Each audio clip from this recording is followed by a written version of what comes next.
Hi, everybody. This is Adam Elenbaas from Nightlight Astrology. It is November 19th today, Tuesday, and I'm beginning a series on the entrance of Jupiter into the sign of Capricorn. This is coming up for us here at the beginning of December, and it lasts for an entire year. It takes Jupiter about 12 years to go through the whole zodiac, about a year per sign. That's roughly. Jupiter has been in Sagittarius for the past year, and beginning of December, I believe it's the second or third, we'll look in a second, it is changing signs, moving into Capricorn. This is significant for a few reasons. The first reason is that anytime a planet changes signs and ingresses, we say, into a new sign, it can make a splash. It can make a splash in your birth chart because it's entering a new house, which means that that planet is activating a new set of topics in your life. And so there's a kind of ongoing, weather that we're watching with each of the planets, weather pattern. And when a planet moves into a new sign, it activates new topics in your life. What to speak of when a planet like Jupiter changes signs, because Jupiter is so slow moving compared to the other traditional planets, what to speak of the outer planets that move very, very slowly. But Jupiter, a year in one sign, that means it's going to be activating the topics of one of the 12 houses in your chart for a whole year.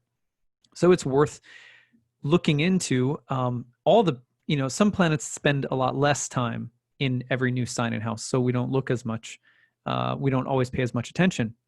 But with a planet like Jupiter, with a planet like Saturn, even with Mars, which spends, more than a month in a sign, it's a good thing to pay attention to.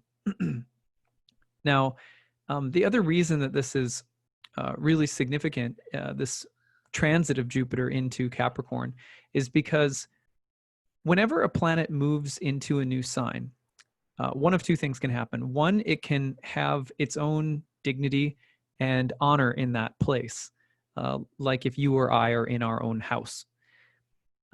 When Jupiter is in Sagittarius, for example, it's in its own sign, it's in its own house, which means it can behave just like itself in the best possible way. It's being really Jupiter-y. So that's how it works. When any planet, speak of Jupiter going into Capricorn here, moves into a sign other than its own sign or its own exaltation, then it is like a guest in that house. And it has to compromise its needs with the qualities of the planetary host whose temple it is currently residing in. So when Jupiter enters Capricorn, it is moving into the feminine, tropical, earthy sign of Saturn. And so Jupiter has a set of needs and desires that it wants fulfilled all the time. And now it's going to have to get those needs met by Saturn. And so this changes what we call the dignity or the inherent composition of the planet and how we read or interpret the planet in, like basically almost an infinite number of different contexts, as many contexts as there are questions put to astrologers. Jupiter in the sign of Saturn is in its fall or its depression. And we're going to talk about why this is in a moment and what that means.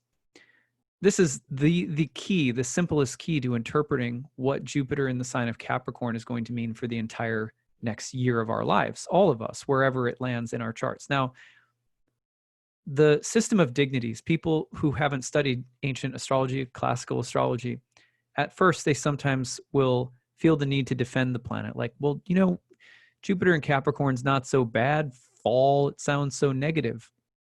And I hear you. The language is not as prescriptive as it sounds the first time you take it into your ears. It's actually deeply flexible and also very helpful, because for ancient astrologers, each planetary archetype had specific kinds of relationships with all of the other planets. And those archetypal tensions are eternal, right? They are like, you can't get away from them any more than you can get away from the common plot lines of a play or a movie or a book. They are a part of the fabric of our cosmic reality here in the material world.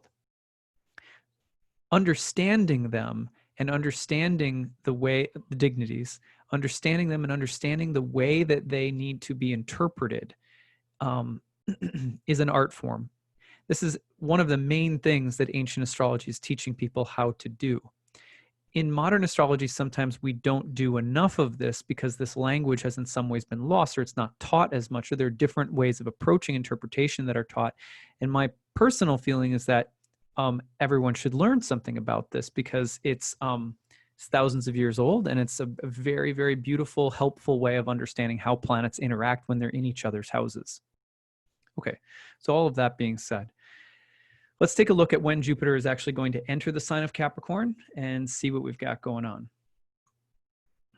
There we go. Okay, so make sure you can see this.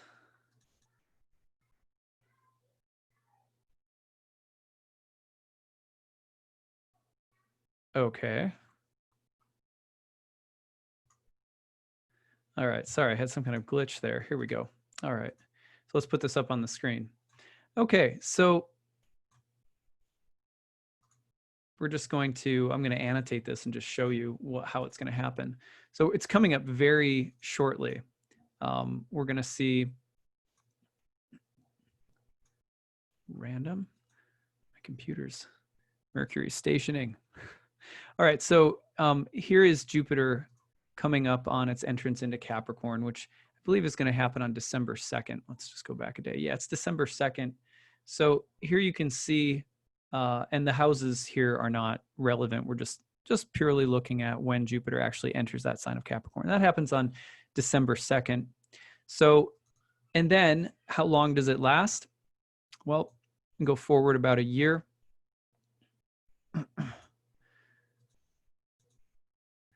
And we'll go like this. So we go all the way to about December of 2020. And you're going to see Jupiter enter into the sign of Aquarius and actually conjoin with Saturn right at the beginning of Aquarius in December of 2020. We're going to talk a lot about Jupiter and Saturn and their relationship with one another, which is huge because Jupiter's spending a year in Saturn's sign in its quote unquote depression or fall. So we'll come back to that, but that just gives you a sense of this all the way until from December 2nd, all the way until about the holidays next year in 2020, Jupiter's hanging out in Capricorn. Okay, so let's go ahead and talk now about what that means, right? What does this actually mean for us? How can we interpret this? Well, there's a few things that need to be said. First and foremost, we need to understand Jupiter.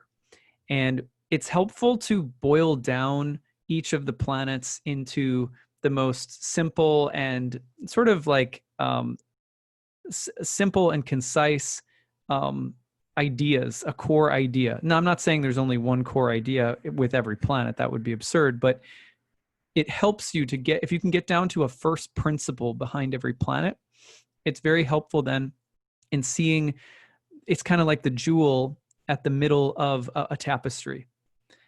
Everything else in the tapestry emanates from and is a representation of that core jewel pattern in the middle. So getting down to a first principle with it when it comes to a planet is a technique for learning how to see and identify the planet in a lot of different particulars. So, which is what we're doing, right? In the world, we're seeing the planets manifest in terms of things like our personalities, parts of the body. We're looking at, types of stories that play out in human life, sometimes literal concrete things like Saturn is associated with lead, so sometimes there's a wide range of things that every planet sort of refers to. When we're looking at Jupiter in the sign of, Saturn's sign, essentially what we're doing is we're saying, okay, what does Jupiter act and look like, and how does Jupiter try to be itself in Saturn's sign? So the first principle that we boiled this down to in order to address that question comes first. And that first principle for Jupiter, let's say, is there was a concept in ancient astrology it permeated the Greek thinking world and is commonly found in many different cultures around the world at that time. It was called harmonia. There's a version of this in India dating back to the Rig Veda called Rita, like RTA in Sanskrit. And this is the idea that the cosmos is a just, beautiful, well-ordered, intelligent, cohesive whole. It's not our modern idea of oneness where there are no distinctions or variegatedness, diversity, or differences. It's the idea that there is some interworking wholeness and harmony among all the parts, and that there is a sense of goodness, truth, justice, and beauty as kind of upholding this sense of moral and spiritual unity in the cosmos. Okay, so of course, this is a Jupiterian idea. So Jupiter, as the scholar, points us towards someone who studies the higher workings of the mind, a physicist studying the nature of reality. Jupiter has an association with education, with knowledge and wisdom, because the cosmos is intelligible. So the one who wants to understand the cosmos approaches, inquires, and searches out for that higher order. So we have like professors and sages and things like that. Of course, one of Jupiter's signs is Sagittarius. Now, the other thing, of course, is like metaphysics, theology, and religion. Those structures that people take shelter of emotionally, physically, mentally, psychologically, in order to connect to that higher cosmic unity. So we have religion, a Jupiter-ruled topic. We also have government and law. What keeps a society just, good, true, wholesome, at least ideally? We have a constitution. We have a legal system. We have checks and balances in government. All of this is part of what the founding fathers set up. Well, what is Zeus? Zeus is the founding father, right? It's that even if you cast it as feminine, it's not so important that it's male or female. It's just the idea that there is a larger, working, well-ordered cosmic unity. All Jupiter. Jupiter is, I heard another astrologer say, and I really liked this. I heard an astrologer once say that Jupiter is also that sense that we live in a reality that we can trust and place our faith in. And in that sense, you know, here, like most people, you know, even if they don't have, like, let's say, a religious affiliation, they'll have some sense of spiritual, a path, you know, being on a journey, a path. I have trust or faith in my journey. People say that kind of thing. It's Jupiter. In the world, there's all sorts of the desire for pleasure. So that's like Venus. This is something I heard the same astrologer say that I really liked. Mars, we compete for our desires, right? It's like you want ice cream, I want ice cream. There's only one cone. Who gets it, you know? So Venus and Mars. In order to make sure that we don't kill each other, we have things like, you know, Hammurabi's Code, the 10 Commandments. We have kings and emperors or queens and empresses who act as the unifying force of civilized life. They're lawgivers. That's Jupiter as the king or the queen, the law-giving king or queen, you could say. Jupiter becomes emblematic of being able to live in an ordered reality where something of virtue and unity prevail. Okay. Jupiter is also associated with abundance and the idea that there's plenty for everyone. We oftentimes, if we're just in Mars mode, we compete for things constantly as if there's not enough, as if there won't be enough. Of course, Saturn, which we're going to get to in a minute, is the god of scarcity. And so the fear of scarcity and the competition for goods that results is a kind of Mars-Saturn thing in ancient astrology. But insofar as we really sit back, I heard my spiritual teacher said this recently, and Jesus said something very similar, and others have said it as well. I think St. Francis said something like this. You know, look at the birds of the field. Do they worry? They don't worry. They're not stressed out. and the Lord provides for them. That's the basic gist of what Jesus says. And my spiritual teacher was talking about how he was watching a squirrel in his backyard one day, and the squirrel was, you know, like burrowing around and finding stuff and then hiding it and whatever. And my spiritual teacher was just noting that one of the things that we lose track of is the way in which we're really being carried in life. Our needs are being provided for. We can always, if we lay back and trust, we'll realize that in this moment, we're here in this moment because somehow our needs have been met. The basic stuff I'm talking about, not the penthouse, not the perfect love life, but the basic stuff. So life is abundant. Life is a cornucopia, of a plenty. There's a plentifulness here. We're always taken care of. There's references in the Vedas and the Bhagavad Gita to reality being like a desire tree that's naturally abundant. This reality allows for each of us to explore our desires and to not only often receive them, we're also, there's a natural sense in which things are taken care of and carried along. There's death here too. That's important. That's Saturn. We'll come back to that. But there's a sense in which we're allowed to just, free reign, go do what we want. And there's a way in which we can pursue what we want and find that the universe gives us things that we want. That's the abundance of Jupiter. This is why when you have a Jupiter transit, you oftentimes like it, because Jupiter will provide things, provide blessings. Right now in the sky, Venus is conjoining with Jupiter in the sign of Sagittarius. That's a real treasure pot, right? But I mean, these are the general benefic symbols of Jupiter. Now, of course, Jupiter can go to excess. Jupiter can be a lot of dark and negative things too. But typically, those things come out not so much through Jupiter's core nature as much as it is through the compromises to Jupiter's nature through its dignity exchanges. And through the human soul that stands in relation to the archetypal field of Jupiter.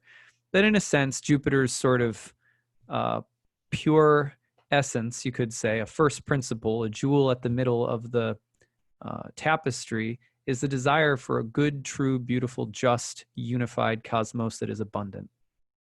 Okay, so that's a simple way of thinking about it. We're going to keep it simple for now. And like I said, I promise you Jupiter does have its dark side. I'm not forgetting about it. We'll be coming back to that. So what does it mean that Jupiter is entering into the sign of Capricorn? Why is it said to be in its depression or fall?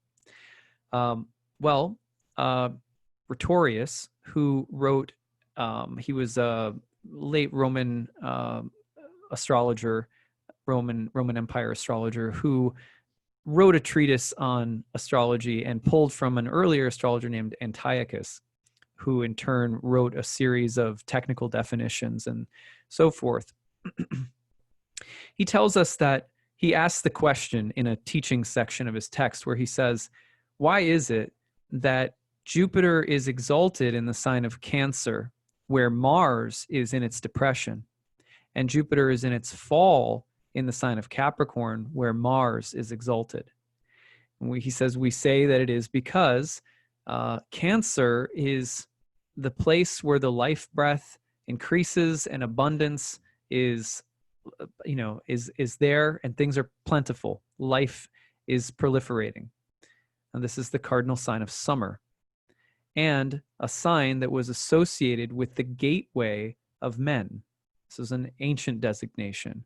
Cancer, the gateway of men, was associated with the idea that it's through Cancer that the soul comes in to be incarnated.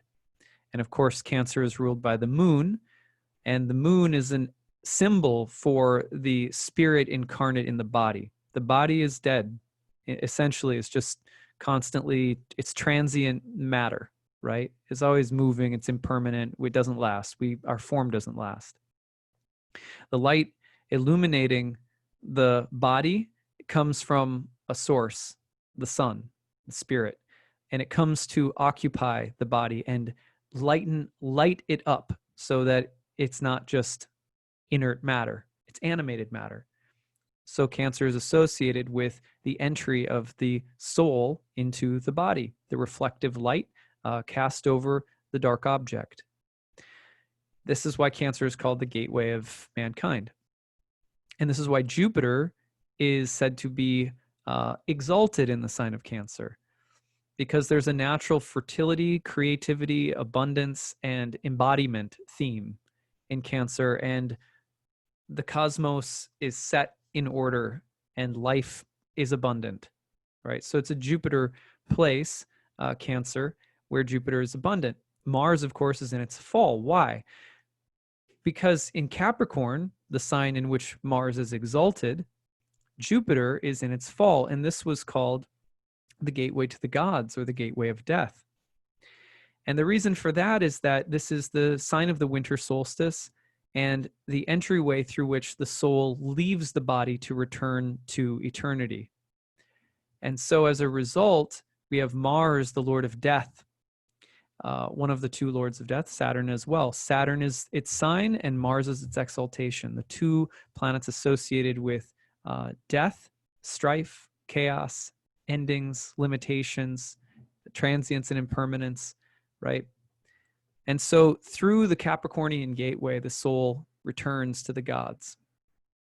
So in this place, Jupiter, the planet that rules the working order of the manifest cosmos, is depressed. So that's interesting, because that means that there is some kind of tension between what Jupiter represents naturally and what Saturn represents here that we need to go into a little bit deeper. Because essentially what we're saying is that even a well-ordered cosmos, even a vast, well-ordered, intelligent, just, beautiful, good, true, noble cosmos that we are living in will die someday. We see this, for example, in the Vedas, the Upanishads, the Puranic tradition in India, when we see that Vishnu exhales from his pores and, countless universes go out, and then he eventually inhales and they come back in. Our solar system will die. I've said this before. Our sun will die, right? Everything is transient here. I was reading yesterday, I had a student of mine who sent me something that was really interesting. It was this idea that's being floated around right now, I guess, or studied pretty seriously, maybe even, I'm not sure, that the universe is connected by these sort of invisible filament-like superstructures that are orchestrating the movement of everything. It's just, beyond my ability to, wrap my head around. There's another theory like this. I think it's called E8. But at any rate, these superstructures of the cosmos, physicists tell us, that the universe itself will die someday. And then there's hypothesis, just like ancient mystics, that the universe is not just one universe, but sometimes many universes will die and then will be reborn. And so that's Saturn. Saturn's traditional reality is the reality of impermanence. Yes, that's good, that's noble, that's true. But when we have a Saturnine transit, that sense of being in the lush, ordered, beautiful, just gardens of Eden comes crashing to a halt. Because Saturn is the reality of transience and impermanence in the material world, even on the level of the entire universe itself, or many universes. It is the idea that nothing ultimately lasts. And yet, it is through that very recognition of the impermanence and transience of everything that we come to understand eternity. Not surprisingly, Saturn is the ruler of time, related to time. And Plato said that time itself is the moving image of eternity, like a moving representation, a moving picture, a moving similarity to eternity. So sometimes you are at a lake and you look in the water and you see the branches bobbing on the surface of the water. And that's because of the ripples in the water. The tree may not actually be moving. The wind might be moving across the surface of the water. So most ancient mystics believed that the appearance of the fluctuation of events in time, the constant cycling of things, the constant impermanence, because it moved in never-ending cycles, if we started to see the whole of the circle within the constant impermanent fluctuations and changes, we move into the center of it. We move into the unchanging, unmoving central hub of the wheel, the open space in the wagon wheel. And within that space, we come to recognize eternity within the transient. Now, this is like perennial mystical philosophy. This is certainly what ancient astrologers were thinking about. But what's so interesting about this is that you can't have the realization of eternity without the realization of impermanence, that the two complement each other in our current time-space condition, so to speak. And so ultimately, Jupiter and Saturn are friends, because Jupiter may start off saying, I'd like the perfect government. It's by the people, it's for the people, it's of the people. But then eventually that government will collapse, Rome will fall. And so Jupiter at first has these grand ideas about unity, order, beauty, goodness, truth, and eventually they're interrupted and the rude, cold, hard reality of Saturn comes in. We love to vilify Saturn, but the truth is that Jupiter is naive without Saturn. And Saturn is also cold and hard and too austere without Jupiter. It's not a mistake that for ancient astrologers, one of the most critical cycles that they tracked in terms of the major changes in governments, nations, dynasties, eras of human consciousness, you might even say, ages, so to speak, were related to the conjunctions, the great conjunctions of Jupiter and Saturn.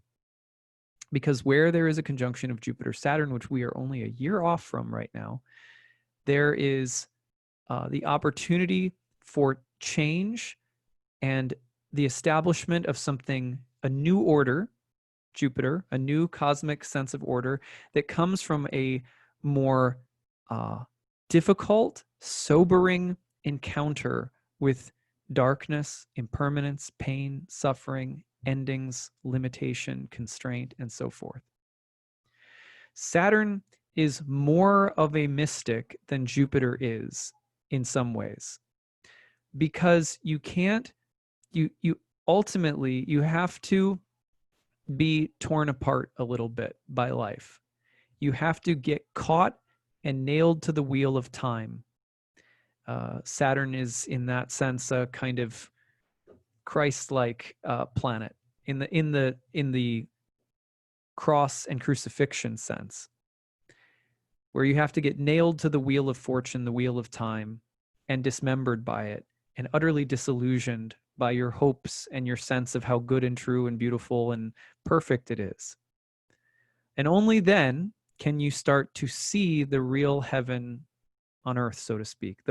Only when you've had that experience of having some of the naivety dismantled within you can you see the beauty, the real beauty, the beauty that's there, as Plato said, where you see that time is the moving image of eternity.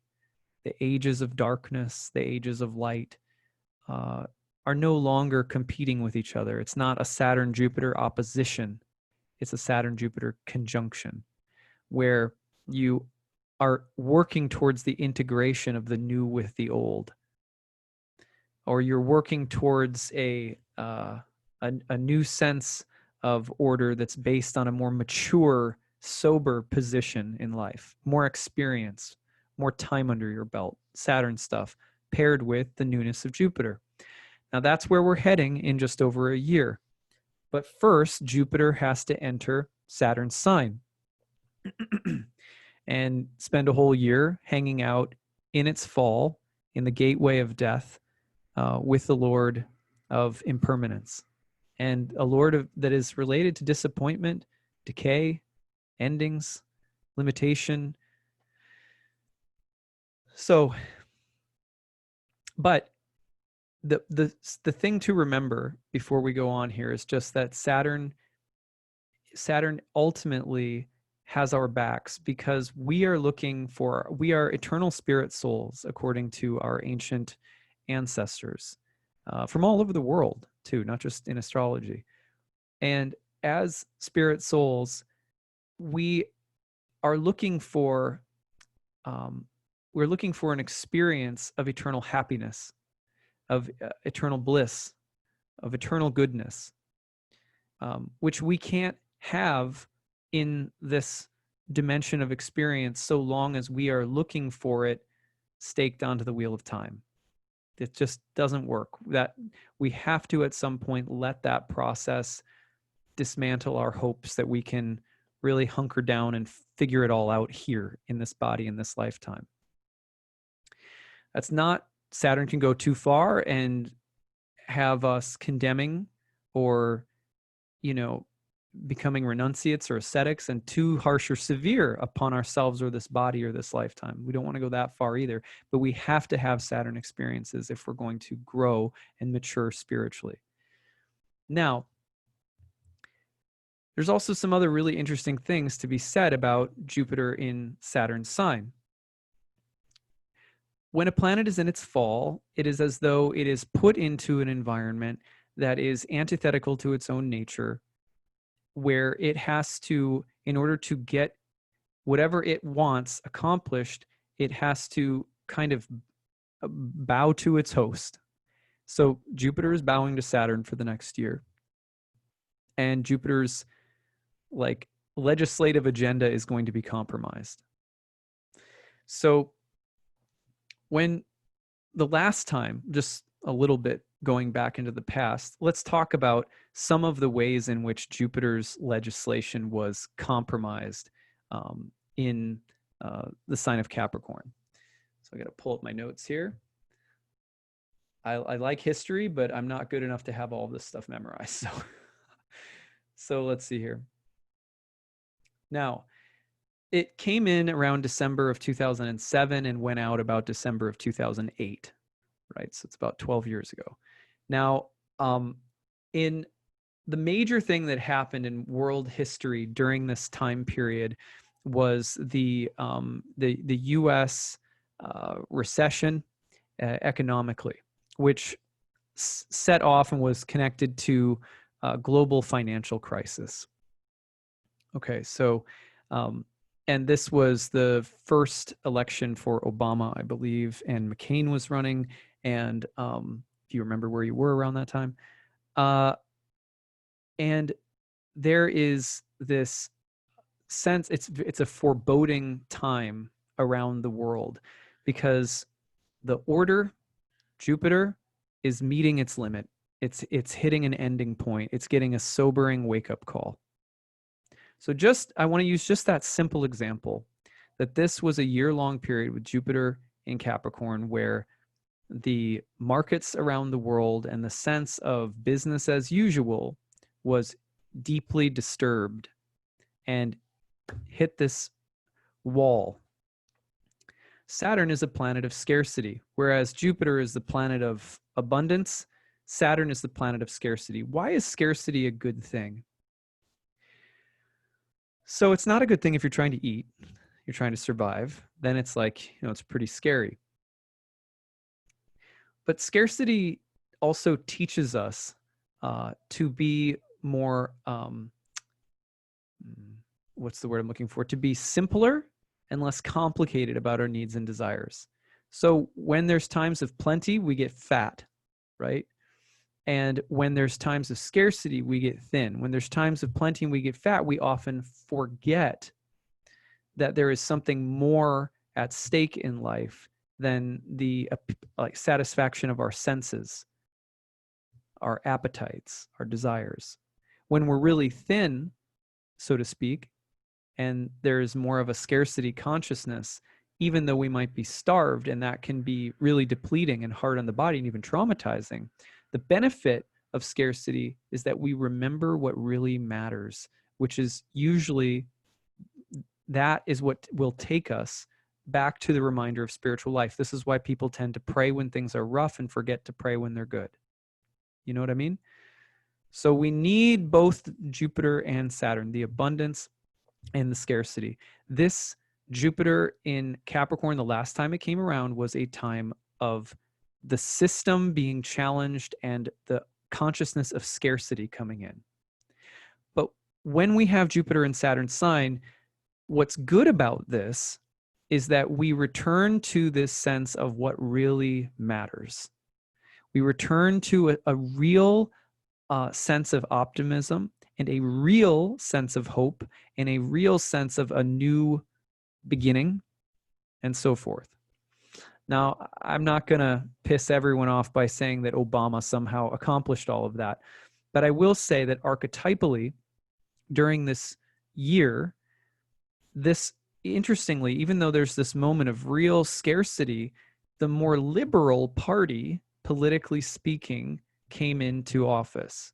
And that's part of the weird dichotomy of Jupiter and Saturn sign. I'm not making an election prediction for next year or anything like that, but I am saying that it's not just about the system, hitting a hard wall and having to reboot, and they're just being real, need to be really conservative and scarcity consciousness. That's a possibility, but you have to remember that Jupiter is still Jupiter. Jupiter wants to reset and find the abundance in the little. When I was a kid, I remember like my favorite story, every Christmas that it was read to me. I went and saw the play in Minneapolis with my parents one time, with my dad in particular, was A Christmas Carol. And every year I try to go again here in DC with my wife. One of the things that always stuck with me as a kid was that the Cratchits, Bob Cratchit, he, if I remember that correctly, Tiny Tim's dad, I think that's right. He said, it's not how much we have, it's the spirit that we have. And this was shown to Scrooge while the ghost of Christmas Present was with him. And the ghost of Christmas Present, of course, was a jovial figure, a Zeus-like figure who had a cornucopia, a horn of plenty. And his message, of course, to the scarcity consciousness, clutching, greedy, cratchety old Scrooge, who is Saturnine, was look at the present. It's not what you have externally, it's what you have internally that makes you wealthy. So Scrooge is starting to get the point, right? That's Jupiter in the sign of Saturn. The Jupiter Capricorn dynamic is like the interaction between Scrooge and the ghost of Christmas Present. Look at the abundance that's right here. You sometimes can't see it until resources are scarce, until things really get a little gnarly. So this is one of the lessons of Jupiter in Saturn's sign for the next year. Now we can see this echoed in the mystical idea that Capricorn is also the gateway to the gods, that this is the place where the soul leaves to return to eternity. Because as we wither and die in our bodies, as they get frailer, as they start working less and less, and we get older, we are awakened again to the nature of the soul. Soulfulness and death are good friends. If we stay close to the reality of death, not in a morbid way, but just in a realistic way, in a simple way, death becomes an ally that helps us create soulfulness. James Hillman wrote about this in one of his famous books called Suicide and the Soul. He talks about how we're way too hard sometimes on the impulse that we have to keep like sometimes we think, oh, if a person's morbid, or even if they've had suicidal moments in their life or thoughts, we think, oh, there's something wrong with them. And the point of that book was to talk about suicide in a lot of different ways. So I'm not trying to simplify it or anything, but one of the things that he said was that we need to have more respect for the nearness and dearness of the soul and death. Like they are friends. A soulful life is a life that lives with a healthy respect for death and fear. Fear of ending, fear of self-sabotage, fear of ruin. Those things keep us looking up at the heavens and with some sense that there is a mystery.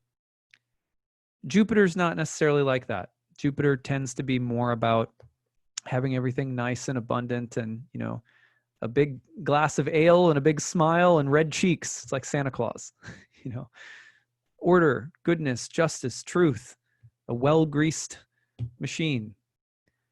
So sometimes it's ironic the way in which Jupiter, the positivist, can actually be an objectifying force, and Saturn, who seems like the pessimist, can be an ensouling force.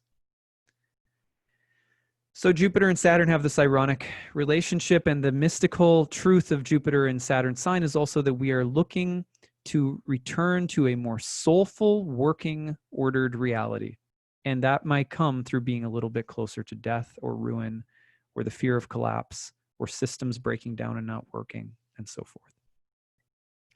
We have many great teachers, preachers, prophets in our world history who have had Jupiter in Capricorn.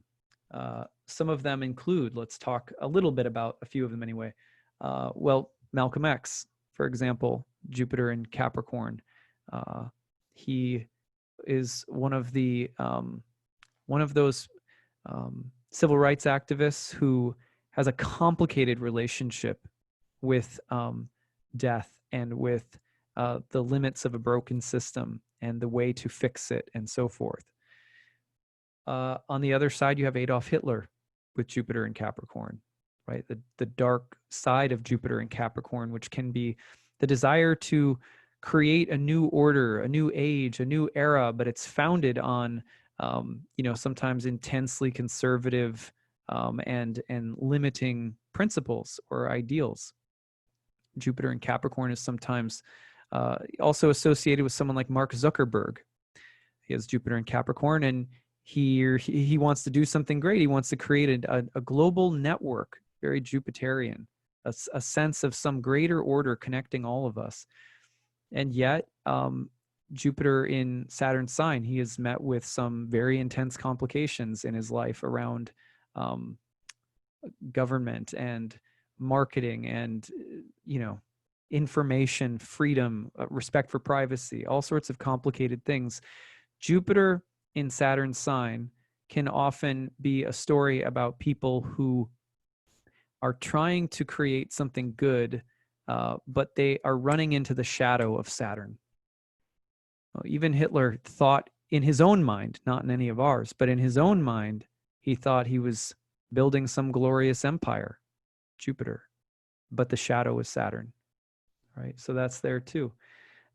Katy Perry grew up in the church, disillusioned. I think she was a minister's daughter, something like that.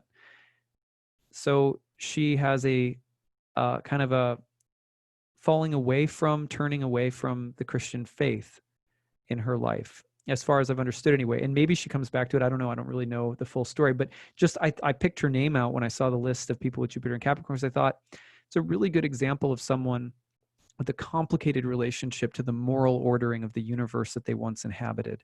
You have to meet with the shadow of Saturn. Moving down here a little bit more. Let's see, there was one more I think I wanted to feature on here. Let's see if I can find it. Bono and U2, Bono from U2 or Richard Gere, both people who have had interesting relationships with religion and spirituality. Richard Gere, of course, someone who's close to the Dalai Lama, sort of an exiled spiritual leader. And Bono, of course, kind of humanitarian and activist, also with a unique relationship to faith life and belief. So those are just simple examples. Pope Francis, Jupiter in Capricorn, you're dealing with, again, it's Jupiterian, but it has to deal with, meet with, or work through the shadows of Saturn. So these are, again, just some simple examples. What else? LeBron James, if you want to go to the sports world, here's someone who has, he was called, King James is his nickname. And he's a basketball player who has, in some ways, dealt with he's tried to be the new face of the NBA. And yet, in many ways, he's been really despised by a lot of people. And so his relationship with fame and with greatness has been a story, because he came out when he was like 18, I think. And so a lot of the times with Jupiter, it's the greatness, but it's also meeting with limitation, meeting with disappointment. And he's had a lot of those. He's just dealt with that storyline of being someone great, but also dealing with this feeling of having the monkey on his back all the time, just something that he keeps having to throw off people's doubts about whether he's great or not. That's a very typical Jupiter. If you know anything about UK history, Margaret Thatcher, also Walt Disney. You think about people and just the kind of empires that they've had and the complications or shadow sides of those empires. It's kind of interesting. So those are some people that you could think about with Jupiter in Capricorn. All right, so I wanted to tell you about that, the history and some of the people, just a brief profiling of some of the people. To do proper treatment, of course, would take a longer amount of time. So I'll probably do a planets and profile episode on Jupiter and Capricorn and talk a little bit more about it then. In myth, there's also something really interesting here. So when Zeus was born, Zeus Jupiter, he was born as the son of Saturn, Kronos, and he is the son of Rhea, who is Saturn's wife. And Saturn devours his own children. So, first of all, what does that mean? What does it mean that Saturn would devour his own offspring? Well, this is what happens when the negative runs amok. When the negative becomes a negative, rather than just being the presence, the reality of negativity. So when negativity tries to assert itself as the ultimate reality, it becomes like a black hole that consumes everything. This is why, for example, in the Bhakti Yoga tradition that I study, we say renunciation is not the way. Asceticism and extreme renunciation, not the way, because it's just a black hole. And every time we look around the world and we're like, yeah, this is fleeting, this is impermanent, the world is filled with pain, suffering, and fear, et cetera, et cetera. Yes, that's true. But the more that we get fixated on that, right, the more we're in a mode of rejecting things. And what happens the more and more we reject things? Well, we become like a black hole. Anything out there, we suck it in through the negativity hole and we say, that's not real. That's not real. That's transient. That's fleeting. That's not good. That's not true. That's not right. That's hypocritical. We see Saturn on display so frequently in our media with the desire to seek out people's wrongdoings and punish them and make them live as though defined by maybe just one part of who they are. Sometimes people really deserve things too. I'm not saying they don't, but we have an obsession with trying to crucify people. That's the negative of Saturn, the one who swallows his own kids. Well, I can get to spiritual happiness. I just have to reject everything that's phony, that's fake, that's shallow, that's superficial, or that's fleeting. This turns us inward upon ourselves. We end up eating away at ourselves and we become the emaciated old man, the emaciated old woman who is the devourer of children, the devourer of life. That's dark Saturn stuff. Well, the myth goes that when Zeus was born, Saturn wants to eat him. He wants to eat, he's going to eat all of his kids. In fact, he eats a bunch of them. And Rhea, being a concerned mother that doesn't want Zeus to be eaten, slips Zeus into a cave. And in that cave, Almathea, who is like a goat goddess, simple explanation, takes care of Zeus, and Zeus nurses with this goat goddess in a cave hidden away from his father so that his father cannot eat him. And in that cave, there's also, I think it's a group of children, if I'm remembering this correctly, who bang on shields with their swords or spears or something like that and make noise so that Saturn Kronos can't hear where Zeus is and devour him. And then Rhea wraps up a rock in some swaddles and gives it to Kronos, who thinks that he's eating his son. It's really, really important, because what does that signify? Have you ever been around someone who is just so incessantly negative and distrustful or cynical about reality, and they consider it very enlightened? People who have no faith, no hope, but they wear their protective distrust like a shield. Right? And they just, right? So if you've ever been around someone like that, then you know that they are dehumanizing. It is dehumanizing to be around them. If you've ever been around someone who can do nothing but be critical of you, and they think that they're really smart and enlightened. If you've been around someone who can do nothing but be critical about politics or what's wrong with the world or this or that or whatever, that's Saturn. That's the dark side of Saturn. The negative is real. The negative is important. There is a lot of BS. There is a lot of hypocrisy. There is a lot to judge and be critical of. It's there. But if that's all we do, then eventually we're not even going to be able to tell the difference between the life that we're eating and rocks. We become a rock hound. Like in the, do you guys ever see the Never Ending Story? He was actually a nice guy. The guy who eats the rocks, the rock eater, that's his name. When we just endlessly are being negative, we are feeding ourselves rocks. That's the simple message behind that. And there's more to the story too, but we'll just leave it at that. Meanwhile, Zeus is off in the cave and he's being suckled by this goat goddess, Almathea.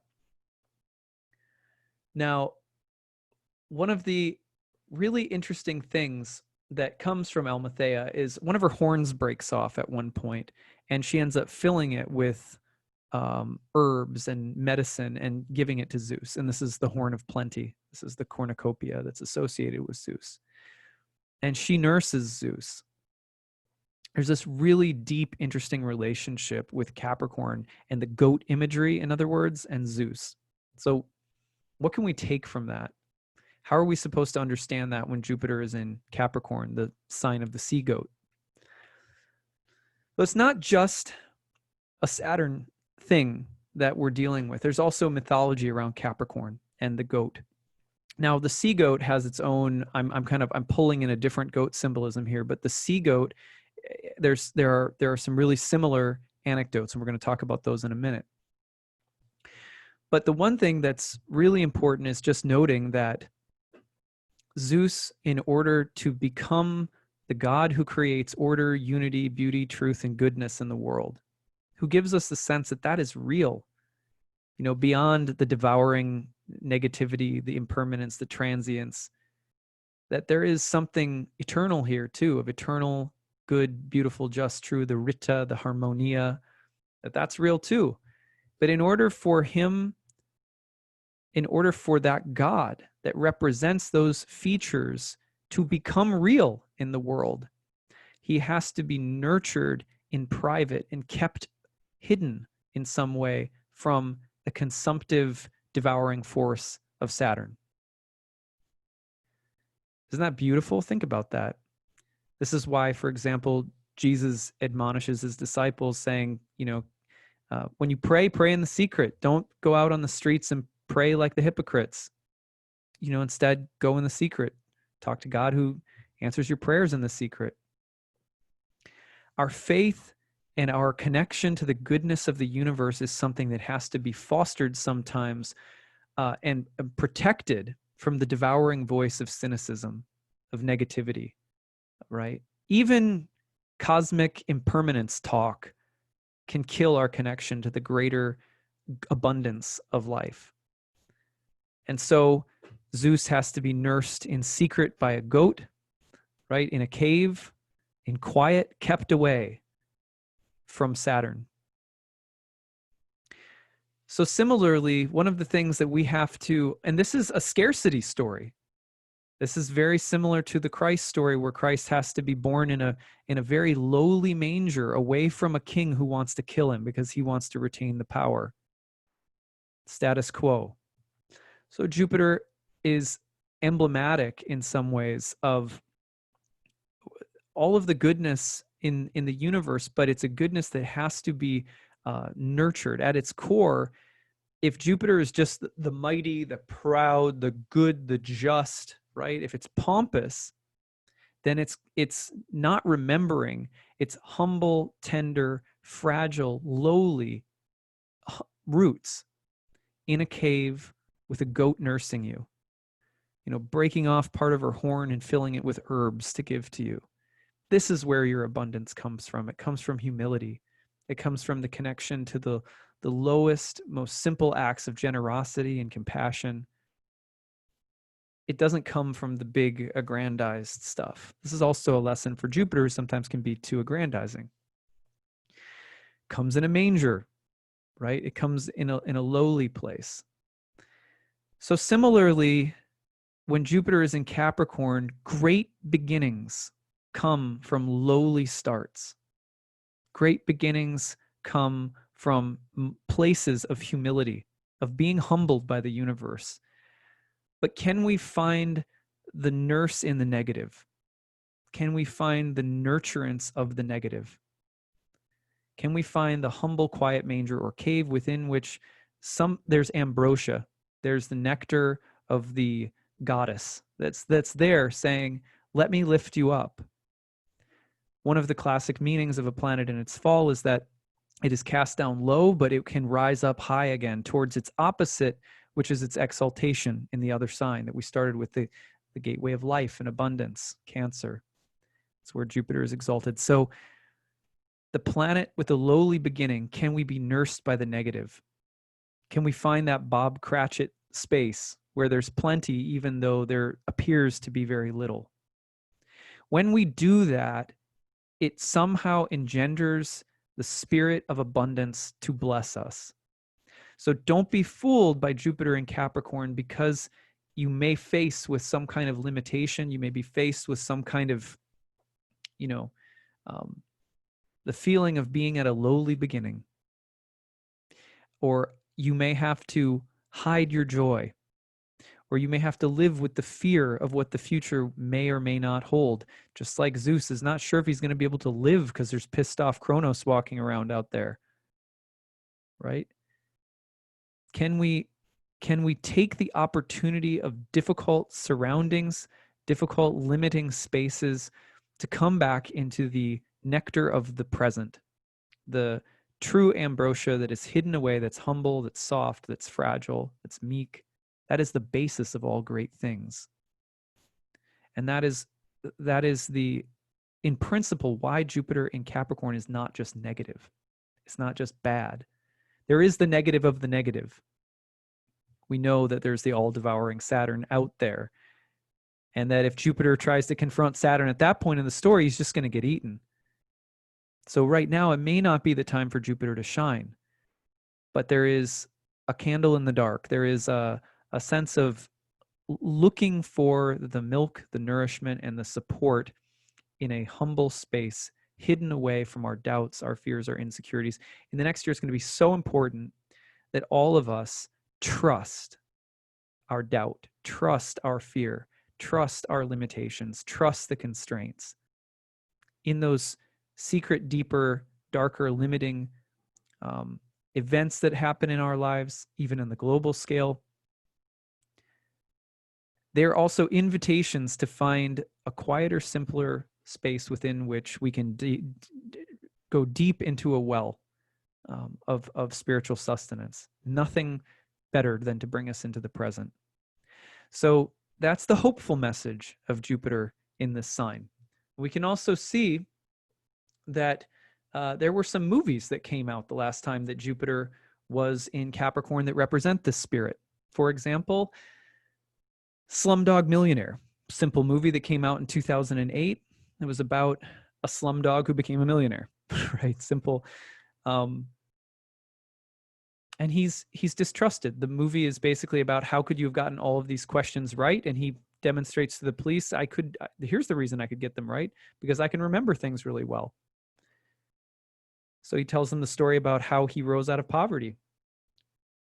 So there's that, the Slumdog Millionaire, Jupiter in Saturn sign. We also have The Wrestler that came out in 2008. If you saw that movie, I think it was Mickey Rourke. A story about a once great man who has fallen on really dark times in his professional wrestling career. We have The Curious Case of Benjamin Button, about an old man who ages in reverse. He's born as an old man and ages into a baby. This is playing on the Jupiter-Saturn themes. Unconsciously, right? It's not like people sit down and go, oh, Jupiter is in, Capricorn, and these movies were made before it, before Jupiter entered Capricorn. But the point is that they embody the something of the zeitgeist of that year. There is another one that is was a fantastic movie called Doubt. It was with Meryl Streep, Amy Adams, and Philip Seymour Hoffman. And Doubt was a movie that was very deeply about corruption, faith, scandal, doubt, heresy, all those kinds of things within the Catholic Church. And if I remember correctly, it was a school. Corruption, that kind of stuff. So, these things get visited pretty big time. What else came out? I just went through a few. I'm sure there's some I'm missing. If you think of one, please let me know. But I also looked at, where was it? Departures, I loved that movie. You saw that one. Departures is about a guy who, he's a great, I think he's a cellist or something like that. And he ends up working, as an, embalmer or a ceremonial, what's the word I'm looking for? Not, mortician, but it's like a certain kind of, I want to say like Japanese mortician or something like that, but really plays on the Jupiter-Saturn themes again. Okay, so at any rate, those are some of the movies that came out that captured that, that moment. Now, there was another thing that I thought was pretty interesting, which was that, if I can find, let's see, here it is. There is another story about the sea goat that's really interesting. The legend that ties Precus to Capricorn mythology. This is from a cool site called godsandmonsters.com. It begins when the younger sea goats, Precus's children, find their way onto the shore. The sea goats seem to be naturally drawn to the shore. They can use their front goat legs to pull themselves onto the beach and lay in the sun. The longer they stay on the shore, though, the more they evolve from sea goats into regular goats. Their fishtails become hind legs and they lose their ability to think and speak, essentially becoming the goats that we know today. This upsets Precus a great deal. As the father of the sea goat race, he's determined to make sure that his children never get to the shore. If they do, he fears they will become mindless animals who can never return to the sea, and he'll lose their association.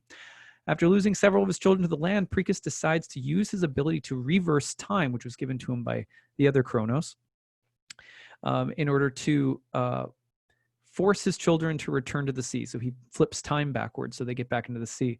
But during this time reversal, everything on Earth except Precus reverses itself to where it was previously. Thus, the goats revert back to the time to before they had returned to land.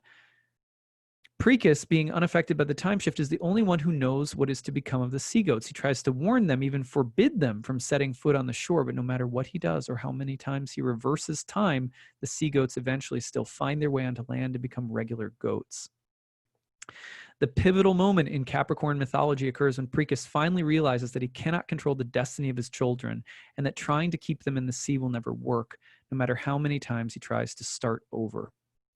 He resigns himself to his loneliness and chooses to no longer reverse time, instead letting his children live their lives out to their own destiny.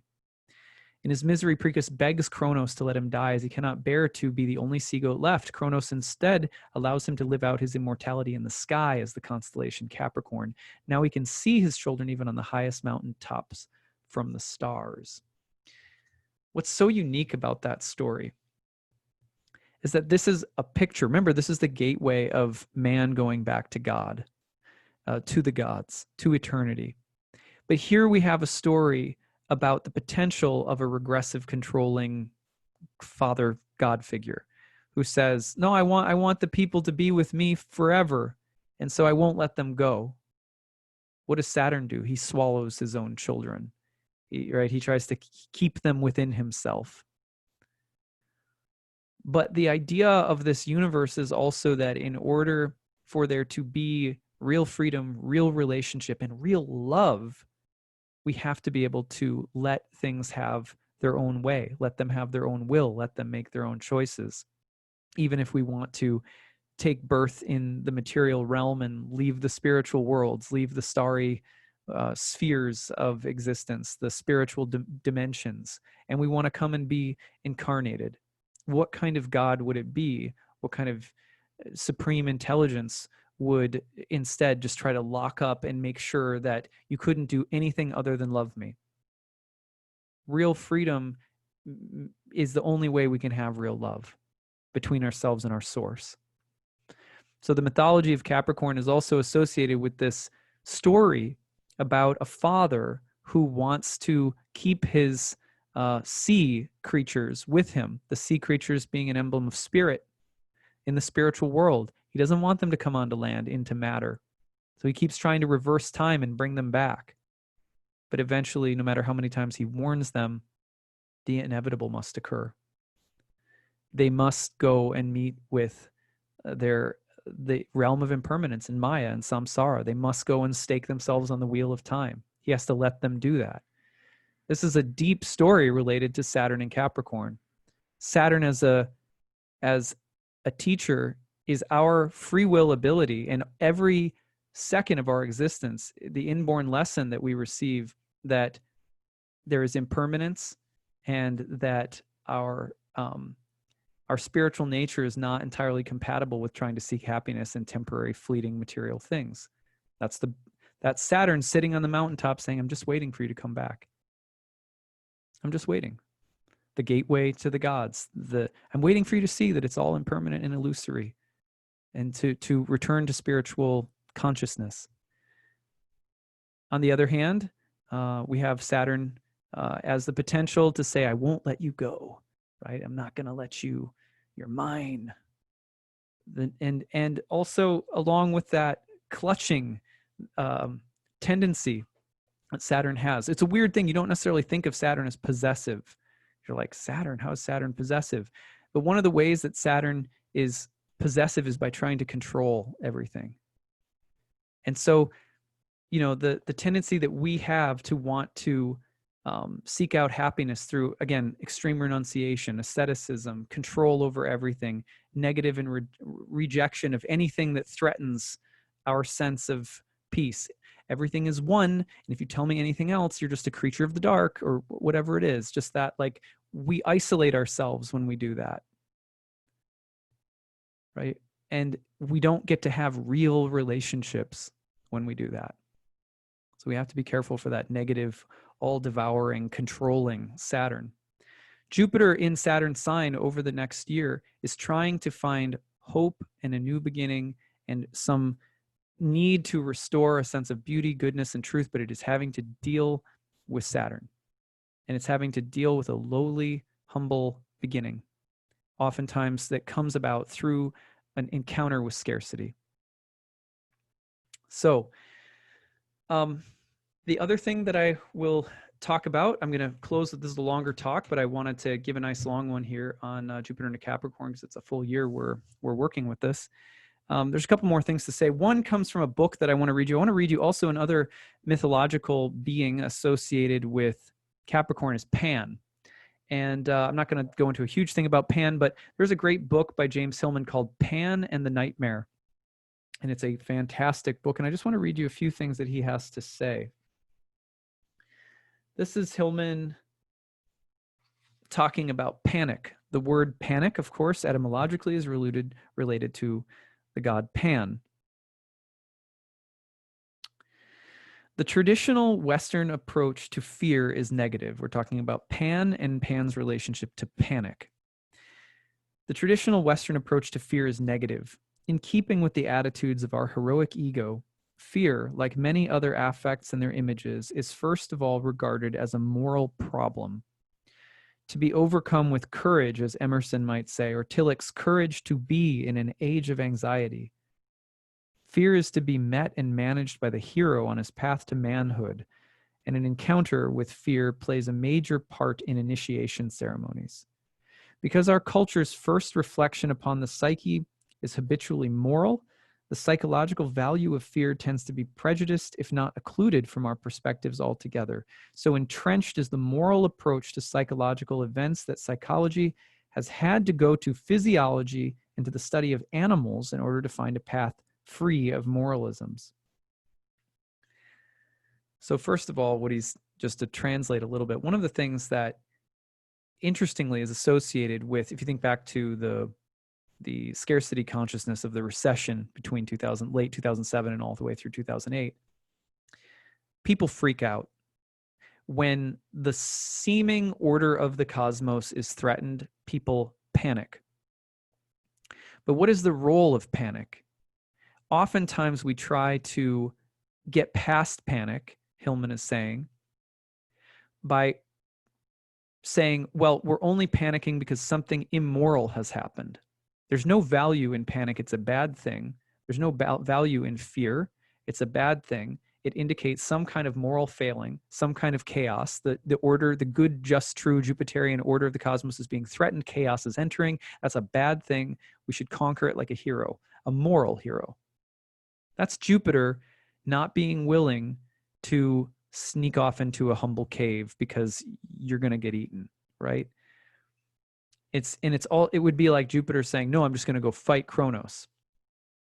We need to have a space for fear and for panic and for the natural instinctual response to things in our life systems breaking apart.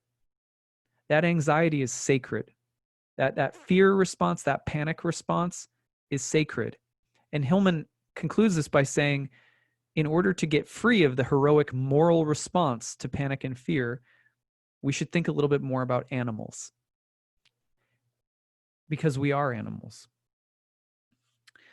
Contemporary existential philosophy gives to anxiety, dread, or angst a more intentional and oppressive interpretation. Angst reveals man's fundamental ontological situation, his connection with not being, so that all fear is not just dread of death, but of the nothing on which all being is based. Fear thus becomes the reflection and consciousness of a universal reality.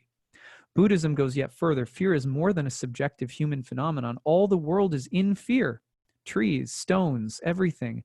And the Buddha is the redeemer of the world from fear. Hence the significance of the mudra, hand gesture of fear not, which is not merely a sign of comfort, but of total redemption of the world from its fear and trembling, its thraldom to angst.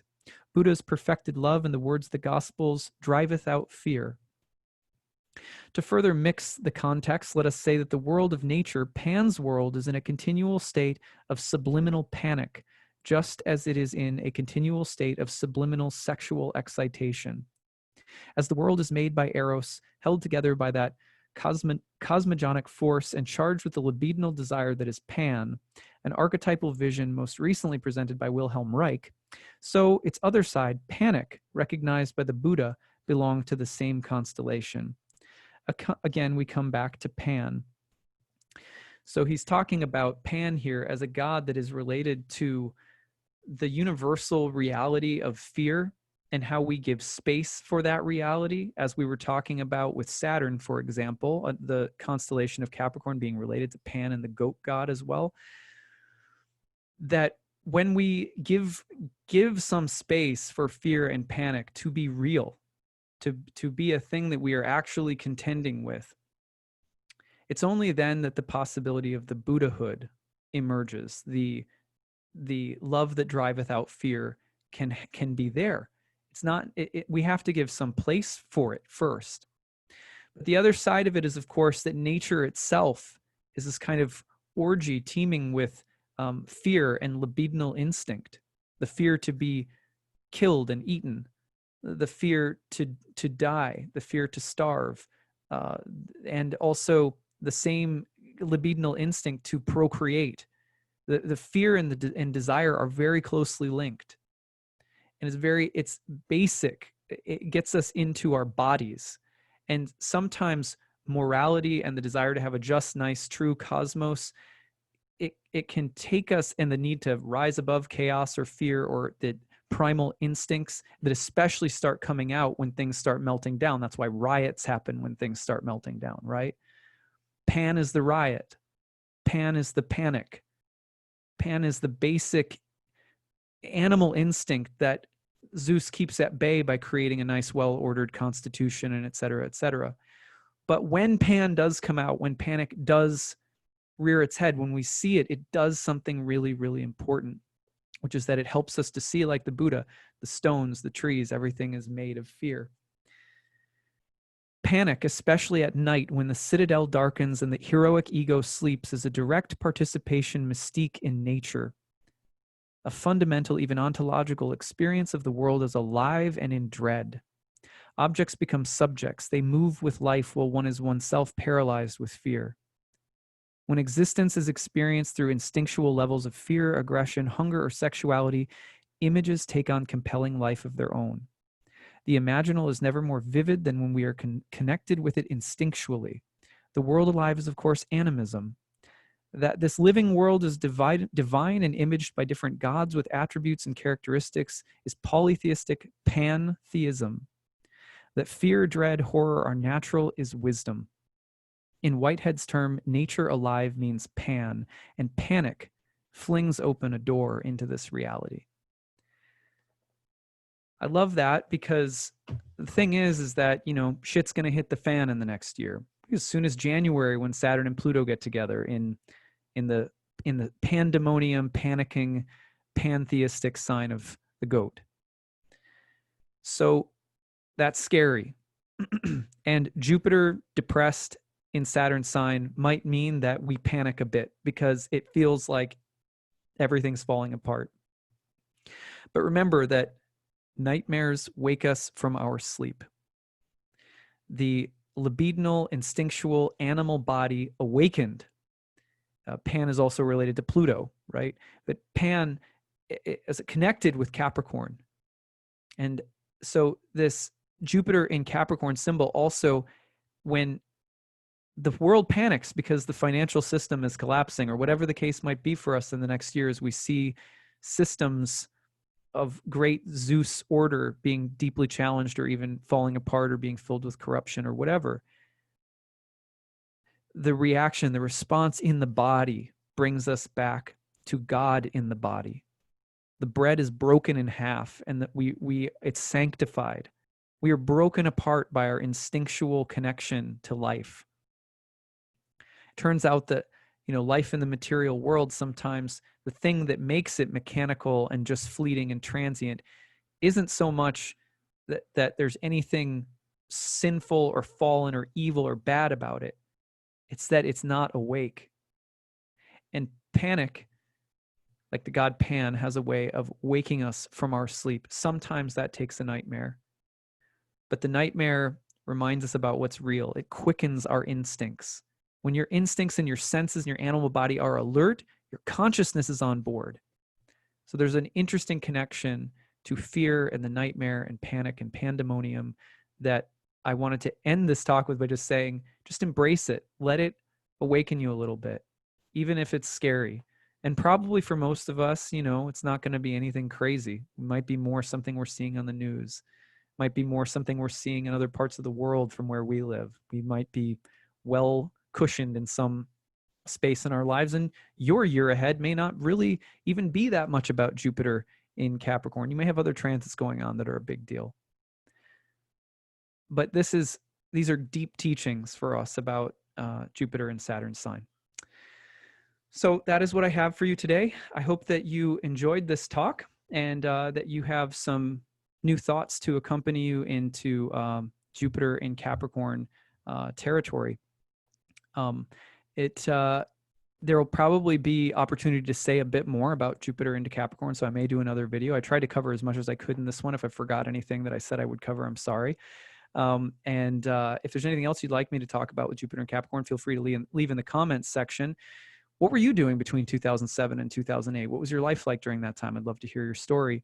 And also, right as Jupiter ingresses in the month of December, tell me your stories then too, because I'd love to hear just how you're dealing with that, and how it shows up for you. Remember that in the next couple of days, I begin my 40-day fundraising drive. If you enjoy my work, if you enjoy listening to this content that I create, I'm going to be telling you more about how I create it, and my fundraising goals for the next year, and different rewards that I offer and things like that in the upcoming days. So I'm trying to get, last year we got 419 backers, so we're going for 420 this year, try to break the record. So more on that soon. Thank you guys for listening, and take care.